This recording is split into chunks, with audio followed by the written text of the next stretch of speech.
Remote working, is it here to stay? We think it might be. And I'd like to talk this week about some of the changes that we've seen as part of the onset of COVID-19. So let's get into it.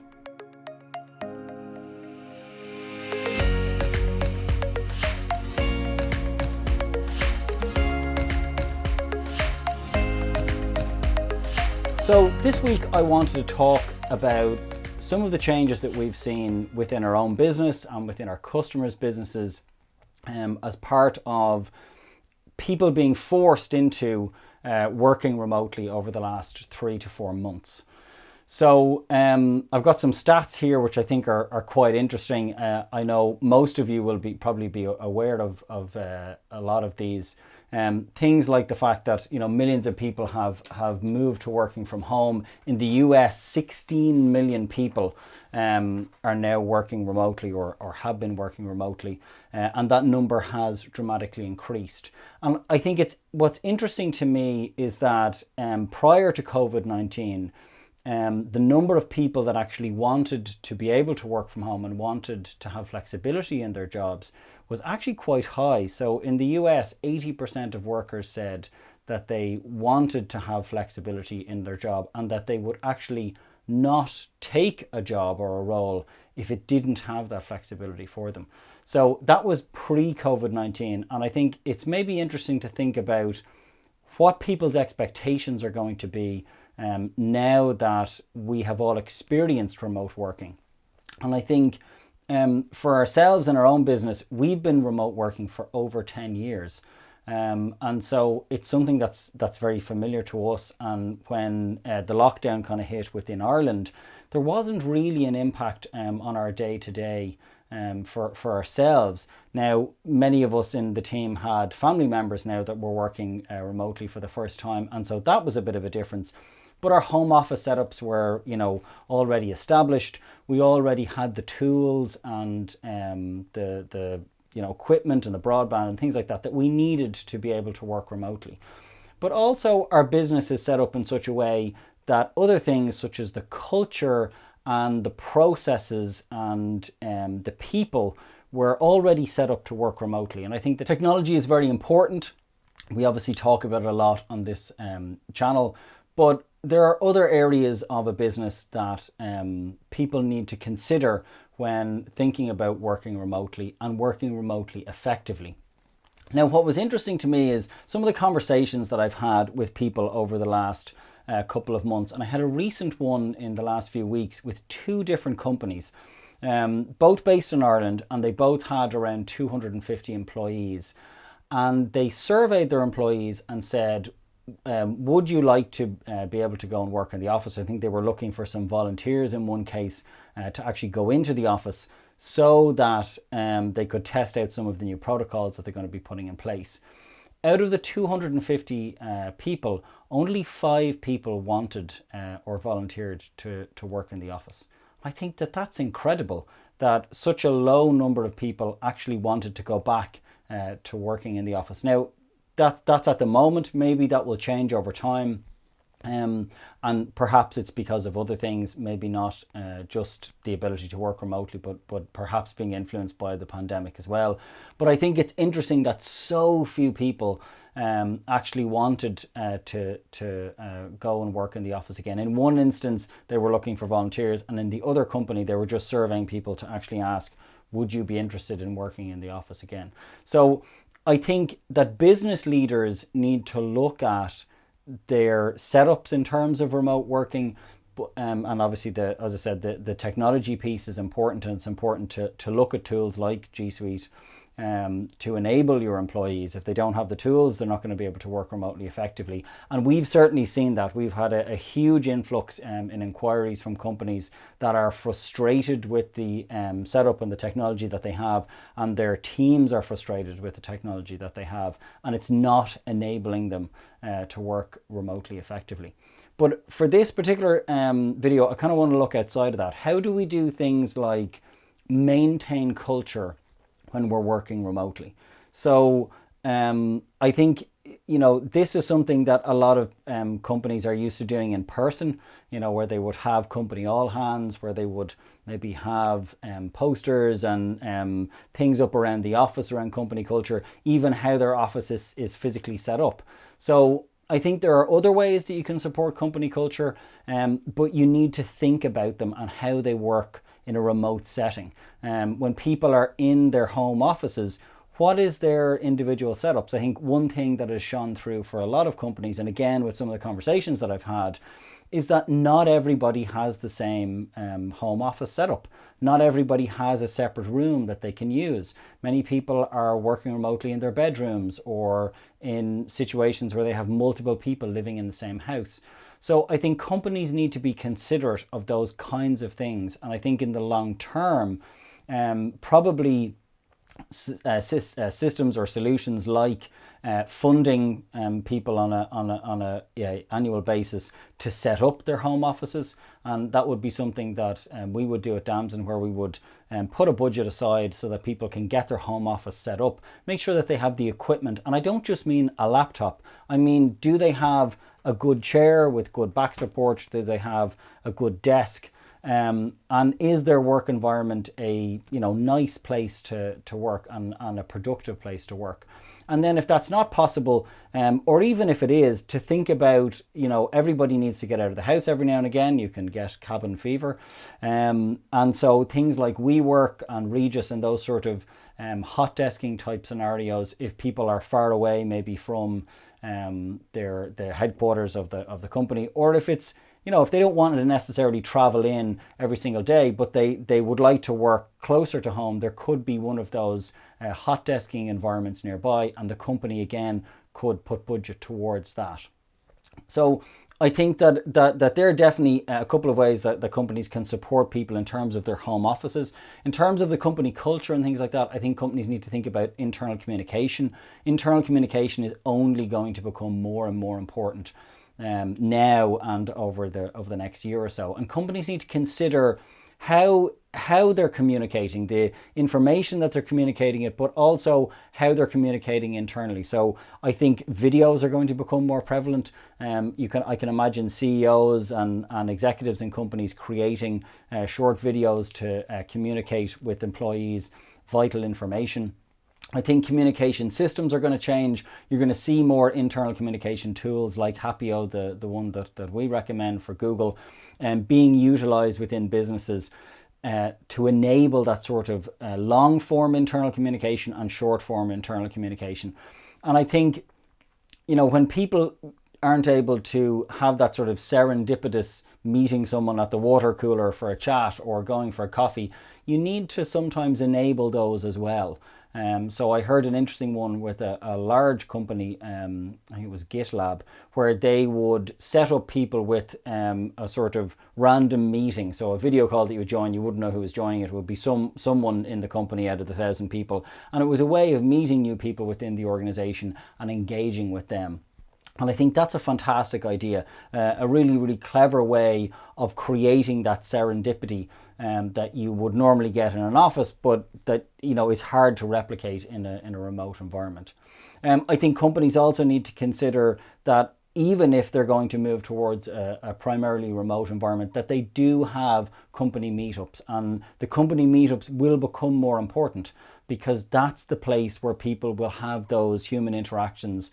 And obviously something not that we're going to be able to do for a while, but when people are able to do it, that companies still put budget and put money and investment into those type of things because they're going to be much more important in the future. And then moving on from that, I think if we think about things like task management and project management, these again are going to become more important. You want communication to happen not just directly, but also indirectly. So I know this is something that I've had queried from a lot of our customers is, how do you kind of monitor what employees are doing? And the truth of it is that we don't really get into kind of monitoring people. We don't monitor people sort of 9 to 5. We have stand-ups in the morning and we see where everybody is, but we don't hassle people. We give our employees a lot of autonomy and a lot of responsibility. And we look at the outcomes at the end of a week or a month or a year. And if someone is reaching their outcomes and hitting their goals, then that's fine. They're doing their job. I know that's not possible for every single job. I know some roles will require more monitoring, and there are tools for doing that. But I would try to urge companies to steer away from those if you can. And if you can find other ways in terms of company culture, in terms of goal setting, and other tools that will just enable that indirect communication. So by indirect communication, I mean things like project management, task management, shared calendars, things like that, that I can know what someone's doing without having to ask them. So I can look at what they're working on in a day simply by looking at an app or a tool or their calendar, and see what they're working on without having to say, hey, what are you doing today? Are you doing your work? I don't want to have to do that as a manager. I want, again, to give people their own autonomy, but a way of supporting that or doing that is creating these indirect forms of communication. And then the next piece is kind of about balance. And I think it's interesting, some of the conversations that I've had with friends and colleagues who have been, brought into this sort of remote working environment. And I've said, what is it that you want long term? And most people have said that they want a combination of remote working and office working. Nobody has said that they want to go back to working 100% in the office. But also very few people want to have, fully remote. And I think that we're going to end up in a scenario where people will, and I mean long term, like several years from now, post-COVID, where people will work remotely for a period of time, maybe a day or two, and then they will work in the office for a couple of days. And I think companies need to think about that future and how they support that and how they move their systems, their tools, or their culture towards that, so that they're ready. Because it's the companies that are prepared for that change are the ones that are going to succeed. If you're not ready for that, then when people go back into work in several months or perhaps even a year, then people are going to leave those organizations, those ones that don't support remote working fully. And I think that's going to be a huge change for a lot of traditional companies. And I think it's interesting, there was an interesting McKinsey report actually that I read recently on the entire COVID situation, but a huge chunk of it was on remote working. And where a lot of companies at the beginning were pre-COVID were saying it's impossible for us to work remotely. We can't do that. And now what's happened is the pandemic has obviously accelerated digital transformation and accelerated this sort of remote working change, but it's shown that to be incorrect for a lot of organizations, and that either that was something that they were just telling themselves or lying to themselves or their employees, or it was something that they did truly believe and has been proven completely wrong. Now, that's not to say that people transitioning to remote working hasn't come with its challenges. It's just that the pandemic, I think, has proven that for a lot of companies who thought it wasn't possible, it in fact actually is. So I think that's a huge paradigm shift for a lot of people as well.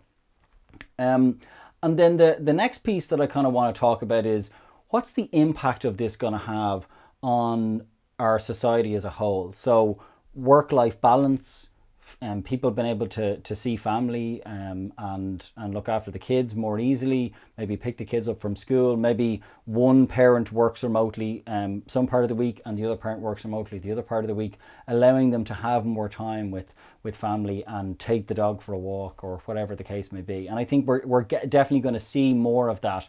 And hopefully people using that time that they're saving from commuting by doing other things and spending more time exercising with family, whatever the case may be.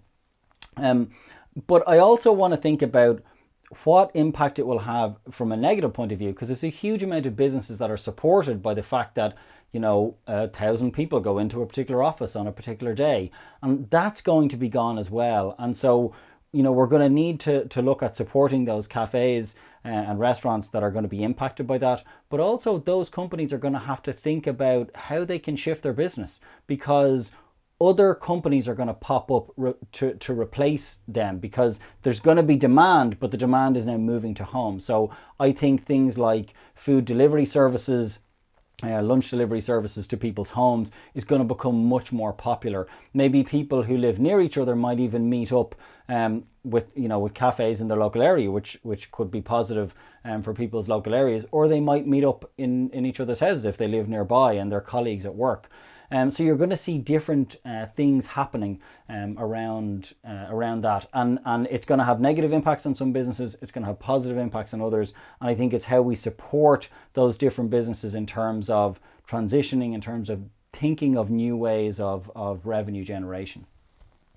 And then the other piece that I kind of thought was interesting, and we've definitely seen this, but I think over the long term, I think it will have a greater impact, is what does the home office look like, and how will that impact people purchasing houses, people renting houses? Is the next time you move, are you going to be thinking, is there a spare room? Is there space in the garden that I could put a home office like I've done here? Is there an attic that can be converted? I think these are questions that people are going to be considering in much more detail, and they're going to be weighted much more heavily if they're workers that can work remotely. So I think the home office is maybe going to become maybe even a bonus or an advertisement in terms of homes. I would imagine seeing things like 3-bedroom home plus a home office. And we're definitely going to see people looking at that and considering that as an option. But also I think things like WeWork and those sort of hot desk scenarios, I can imagine those popping up in satellite villages or towns on the outskirts, because at the moment they're very centralized. And I think there would be a huge opportunity for even a group of people to get together, rent an office space and turn it into a hot desking area for them and maybe other people that they could rent it out to.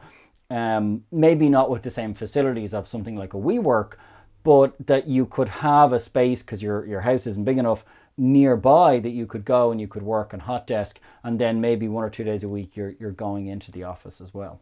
So what changes have you guys seen within your own organizations? Has your business embraced remote working, or have they had some challenges with that transition? I would really love to hear from yourselves in the comments below. If you guys have any stories or anecdotes about the number of people interested in remote working or working from home within your own organizations, or just some of the challenges that you've had, please start the discussion in the comments below. If you're watching this on YouTube, please hit subscribe here, or maybe here, I don't know. And if you're watching this on LinkedIn, then please check out our company page and follow us on there. Also, I wanted to remind people that we now have a newsletter that we have set up, and you can now subscribe. There was a little issue last week, but it's fixed, and you can subscribe now on our website. And we do a blog post with every video, so if you want, you can actually read the content, or you can watch it, whichever you prefer. That's it for me. I look forward to seeing you guys next week.